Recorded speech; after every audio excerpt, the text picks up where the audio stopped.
Body proportions and squatting. Body proportions can significantly impact the biomechanics and efficiency of performing a squat. Key body parts involved in this include the tibia, shin bone, the femur, thigh bone, and the torso. Individuals with longer femurs relative to their tibia and torso often find squatting more challenging. They may need to lean their torso forward more to maintain balance. For example, these two exercisers have the same length of tibia and torso, but one has a longer thigh. Notice the difference in the angle created between the thigh and the torso. In this case, any attempt to lift the torso will cause the trainee to fall backward. On the left, we can see an exerciser with a proportionally long femur compared to a short tibia and short torso.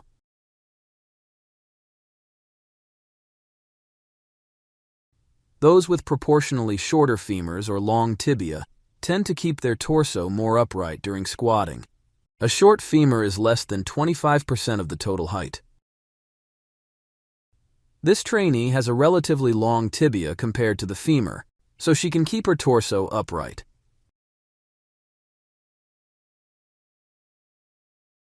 Torso length and squatting. The length of the torso in relation to the length of the legs is also an essential parameter in the squat. A longer torso helps maintain an upright position. For example, two trainees of the same height, one with a long torso and short legs, and the other with a short torso and long legs. A shorter torso can make it harder to stay upright. Conversely, a longer torso and short legs are an ideal body type for squatting. A challenging body structure for squatting is both a long femur, or long legs, and a short torso. In addition, there are also biomechanical differences between tall and short trainees. Taller lifters generally have more difficulty with the back squat than their shorter peers. Longer limb lengths, greater moment arm, longer distance of the bar, and the like. What is the solution? First, widening the stance can change the anterior-posterior positioning of the thighs, affecting the torso's position and angle relative to the thighs, and creating shorter anterior-posterior length during the squat.